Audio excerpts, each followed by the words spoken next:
Start होते ही हमें 4 friends दिखाए जाते हैं जो कि ऑडियंस में बैठे हुए थे क्योंकि वो वहाँ पर कार रेस देखने आए थे। उनमें एक लड़का जिसका नाम निक होता है और उसके फ्रेंड का नाम लॉरी होता है और उनके साथ उनके 2 फ्रेंड्स थे। और जिस जगह पर वो बैठे हुए थे उस एरिया का नाम था 180। वहाँ सब लोग काफी इंजॉय कर रहे होते हैं, लेकिन निक थोड़ा अपसेट था। उसे कुछ भी अच्छा नहीं लग रहा था। उसे ऐसा फील हो रहा था कि जैसे कुछ गलत होने वाला है क्योंकि उसे वहाँ पर बहुत ज्यादा नेगेटिव क्लोज मिल रहे थे। वो अपने आसपास बैठे हुए कुछ लोगों को देखता है और लोगों के सामने एक काउबॉय आकर बैठ जाता है। वहीं पर एक अमेरिकन कपल भी आया हुआ था जिन्हें गार्ड कुछ कह रहा था। एक मदर थी जो कि अपने 2 बच्चों के साथ वहाँ पर आई थी। इनके अलावा एक कार मैकेनिक था जो कि अपनी बेस्ट फ्रेंड के साथ वहाँ पर आया था। निक को लग रहा था कि वहाँ पर एक एक्सीडेंट होने वाला है जिससे क्रैश हो जाएगा और उसे बिल्कुल ठीक ही लग रहा था क्योंकि एक कार जिसका नंबर 45 था उसमें एक स्क्रू ड्राइवर फंसा रह जाता है और वो स्क्रू ड्राइवर रेस ट्रैक पर गिर जाता है जिससे एक कार का टायर फट जाता है और वो क्रैश हो जाती है। एक टायर उस मैकेनिक के फ्रेंड के ऊपर आकर गिरता है जिससे वो मर जाती है। सब लोग घबराहट के आलम में इधर उधर भाग रहे थे। रेस ट्रैक पर सारी कार एक दूसरे से टकरा रही थी और उनके टुकड़े दूर दूर आकर गिर रहे थे जिससे उस अमेरिकन कपल की भी डेथ हो जाती है। एक कार इंजन उन बच्चों की मदर पर आकर गिरता है जिससे वो क्रश हो जाती है और वहीं पर मारी जाती है। वो मैकेनिक भाग रहा होता है और एक बहुत बुरे तरीके से उसकी भी मौत हो जाती है। उसके बाद वो काउबॉय मरता है। निक के फ्रेंड्स भाग रहे होते हैं और उनके ऊपर छत गिरने से वो भी मारे जाते हैं। वहाँ पर एक बहुत बड़ा ब्लास्ट होता है जिससे लॉरी और सिक्योरिटी गार्ड मारे जाते हैं और वहीं पर निक की भी डेथ हो जाती है। और तभी निक फौरन सेंसेस में आ जाता है और यहाँ पर निक को समझ नहीं आ रही थी कि आखिर उसने ये क्या देख लिया है।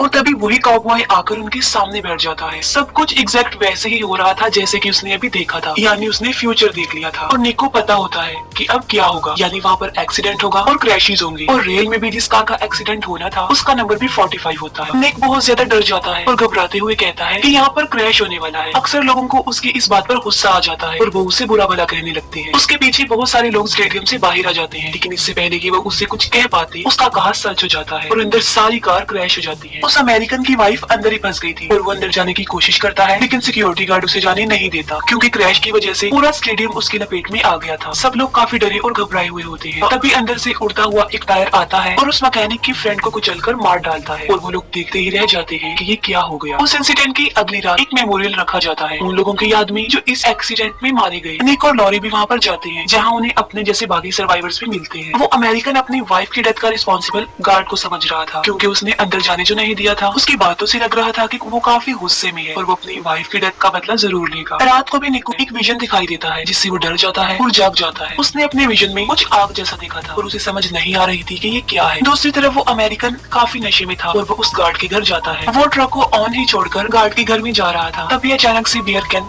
रेस पर गिर जाते हैं और उसका ट्रक चलने लगता है जिसकी वजह से वो चेन में फंस जाता है और ट्रक उसे घसीटते हुए ले जा रहा था और फ्यूल गिरने की वजह से उस चेन में आग लग जाती है। वो चिल्ला रहा होता है और तभी उसके चिल्लाने की आवाज सुनकर वो गार्ड बाहर आ जाता है और इतने में ही आग इंजन तक पहुंच जाती है और वहाँ पर एक बहुत बड़ा ब्लास्ट होता है। और जब निक की न्यूज देखता है तब उसे पता चल जाता है कि जो विजन उसने देखा था वो उस अमेरिकन की डेथ का ही था। और अभी वो इस बारे में सोच ही रहा होता है कि उसे एक दूसरा विजन नजर आता है। अब विजन तो वो देख लेता है, लेकिन इस बार भी उसे ये पता नहीं चल पाता कि अब डेथ की किसकी बारी है। वो मदर अपने बच्चों के साथ एक सैलून में जाती है। उस लेडी के बच्चे एक साइन बोर्ड पर पत्थर मार रहे थे और वहाँ का गार्डनर उन्हें ऐसा करने से मना करता है और वहाँ से भगा देता है। जब वो लेडी सैलून में बैठी होती है तब वहाँ पर बहुत सारे ऐसे इंसिडेंट्स होते हैं जिनसे वो मर सकती थी, लेकिन उन इंसिडेंट से तो वो बच जाती है। लेकिन जब वो घर वापस जा रही होती है तभी एक ग्रेस कटर से एक पत्थर हिट होता है जो सीधा आकर उसकी आंख में लगता है और वो मर जाती है। और वो पत्थर किसी और ने नहीं बल्कि उसके अपने बच्चों ने ही वहाँ पर फेंका था। उस लेडी की डेथ से निक को पता चल जाता है कि डेथ उनके आसपास ही है। न्यूज़पेपर के ऊपर भी 180 लिखा हुआ था और वो इसके बारे में रिसर्च करती है और तब उन्हें 180 की तबाहियों के साथ साथ डेथ के पूरे कॉन्सेप्ट का पता चल जाता है कि वो कैसे काम करती है। और वहीं पर उन्हें डेथ के बारे में एक इन्फॉर्मेशन मिलती है क्योंकि अगर वो डेथ की प्रोसेस को रोक देते हैं तो वो खत्म हो जाएगी, लेकिन असल में ऐसा कुछ नहीं था। निक को एक और विजन आता है। अब वो डेथ के बारे में तो जान चुका था, लेकिन उसे ये पता नहीं होता कि अगली बारी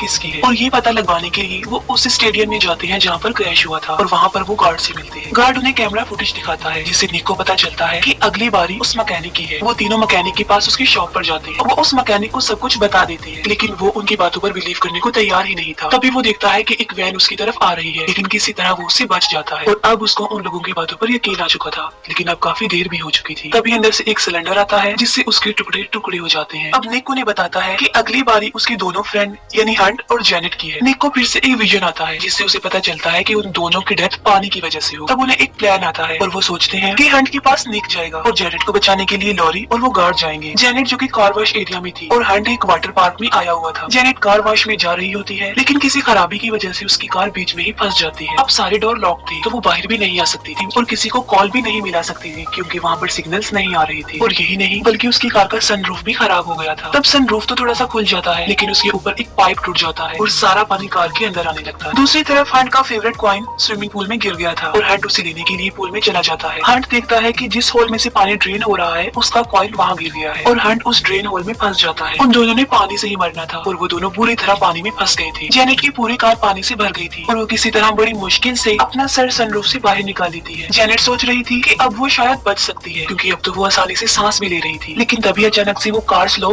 चलने लगता है और जेनेट को अपनी मौत अपने सामने ही नजर आ रही थी। लेकिन लॉरी बिल्कुल ठीक टाइम पर वहाँ पहुँचकर उसे बचा लेती है। वो अपनी कार से उसकी कार को रिवर्स करके उसकी जान बचाने में कामयाब हो जाते हैं। अब जेनेट को तो बचाने में वो लोग कामयाब हो जाते हैं, लेकिन हंट अभी तक वहाँ पर फंसा हुआ था और निक भी वहाँ पर पहुँच जाता है, लेकिन वो हंट को नहीं ढूंढ पाता और हंट की बहुत बुरी तरीके से मौत हो जाती है। अब यहाँ पर तो हंट मर गया और जेनेट बच गई, तो अगली बारी उसी गार्ड की थी। अब वो गार्ड इस दुनिया में बिल्कुल अकेला था, इसीलिए उसे अपनी डेथ से ज्यादा फर्क नहीं पड़ रहा था क्योंकि उसकी फैमिली मर चुकी थी और उसे भी जीने का कोई शौक नहीं था। लेकिन लॉरी और निक को एक ऐसा क्लू मिल जाता है जिससे वो उसे बचा सकते हैं और उन इंस्ट्रक्शंस को फॉलो करते हुए वो दोनों उस गार्ड के घर जाते हैं। उस गार्ड के घर पहुंचकर वो देखते हैं कि उसने खुद को फांसी पर लटकाया हुआ है, लेकिन अभी तक वो जिंदा है। वो उन लोगों को बताता है कि वो सुबह से फांसी लगाने की प्रैक्टिस कर रहा है, अपनी जान लेने की कोशिश कर रहा है, लेकिन हर बार वो नाकाम रह जाता है। वो लोग सोचते हैं कि जेनेट को बचाकर उन्होंने डेथ के इस प्रोसेस को तोड़ दिया है और अब वो लोग सुकून से अपनी लाइफ गुजार सकते हैं। वो लोग डिसाइड करते हैं कि सेलिब्रेशन करने के लिए वो लोग ट्रिप पर जाएंगे। निक सामान पैक कर रहा होता है और लॉरी जेनेट के साथ एक फिल्म देखने गई हुई थी। तभी निक देखता है कि टीवी पर उस काउबॉय की न्यूज चल रही थी, यानी उसे क्रैश से सेव कर लिया था। तब निक फौरन समझ जाता है कि अगर वो काउबॉय बच गया है तो अब मरने की बारी उसी काउबॉय की है। तब निक जल्दी से हॉस्पिटल के लिए निकल जाता है और वो उस गार्ड को भी वहाँ पर बुला लेता है, लेकिन पहुँचने में उन्होंने काफी देर लगा दी थी क्योंकि डेथ ने तो अपना काम शुरू कर दिया था और वो उनकी नजरों के सामने ही मारा जाता है और वो कुछ भी नहीं कर पाते। अब निक और गार्ड जल्दी से वहाँ से निकलते हैं क्योंकि उन्होंने लॉरी और जेनेट को बचाने के लिए जाना था। वो दोनों बातें करते हुए जा रही थी, तभी एक एम्बुलेंस उस गार्ड को उड़ाकर अपने साथ ले जाती है। तब निक जल्दी से उस मॉल तक पहुँचता है और उसे फिर से एक विजन नजर आता है और वो लॉरी को ढूंढने लगता है। लॉरी सिनेमा हॉल में बैठी हुई थी, लेकिन डेथ ने अपना काम शुरू कर दिया था। सिनेमा हॉल के बिल्कुल साथ वाले रूम में आग लग गई थी। निक लॉरी को ढूंढ लेता है। वो उन्हें बताता है कि मौत का ये खेल अभी तक खत्म नहीं हुआ है और बेहतर होगा कि उन्हें वहाँ से निकलना चाहिए, लेकिन जेनेट उनके साथ जाना नहीं चाहती थी और वो वहीं बैठकर मूवी एंजॉय करती है। तभी मूवी में ब्लास्ट होता है और वो ब्लास्ट रियल बन जाता है, जिससे जेनेट भी मारी जाती है और अगली बारी लॉरी की है। वो उस मॉल से निकलने की कोशिश करती है, लेकिन ब्लास्ट की वजह से पूरा माल उसके पेट में आ गया था। लॉरी का पाँव एक्सीलेटर में फंस जाता है और वो निक के सामने ही मर जाती है और तभी निक फौरन से सेंसेस में आ जाता है, यानी एक बार फिर से उसने फ्यूचर देख लिया था और वो उस गार्ड के साथ उस हॉस्पिटल से बाहर आ रहा होता है। वो गार्ड उसे बातें करते हुए चल रहा होता है। अब गार्ड के साथ क्या होने वाला है ये निक जानता था, लेकिन इससे पहले कि वो खुद को संभाल पाता, वो एम्बुलेंस उस गार्ड को उड़ाकर अपने साथ ले जाती है। अब निक मॉल में जाता है और वो सिनेमा हॉल में जाने की बजाय उस रूम में चला जाता है जहाँ पर आग लगी हुई थी, क्योंकि वो सब लोगों को बचाना चाहता था। वो आग बुझाने की कोशिश करता है जिससे वो जख्मी हो जाता है, लेकिन इसके बावजूद भी वो आग बुझाने में कामयाब हो जाता है और यहाँ पर वो सोच रहा था कि उसने इतने सारे लोगों की जान बचा ली है। इसके बाद हम सीधा 2 हफ्ते के बाद का सीन देखते हैं। वहाँ पर हमें एक बस दिखाई जाती है जिसके ऊपर 180 लिखा हुआ था। वो एक कैफे में बैठे हुए थे और उस कैफे का नाम था डेथ बाय कैफीन और वहाँ पर भी निक को बहुत सारे नेगेटिव क्लूज मिल रहे थे, जिन्हें देखकर वो फिर से अपसेट हो जाता है। उन क्लूज को देखकर निक फौरन समझ जाता है कि उसने कुछ भी चेंज नहीं किया और ना ही उसने इतने सारे लोगों की जान बचाई, बल्कि ब्लास्ट तो होना ही नहीं था। यहाँ पर डेथ ने उसके साथ एक प्रैंक किया था, क्योंकि डेथ उन लोगों के अकॉर्डिंग नहीं चल रही थी, बल्कि वो डेथ के अकॉर्डिंग चल रही थी। वो ये सोचने पर भी मजबूर हो जाता है कि अगर वो इस कैफे में बैठे हुए हैं तो ये भी डेथ का एक प्लान हो सकता है। अभी बस वो ये कहता ही है कि एक ट्रेन आकर उन तीनों को कुचल डालती है और वो तीनों भी मारी जाती है और उनकी डेथ के साथ ही ये मूवी यहीं पर एंड हो जाती है।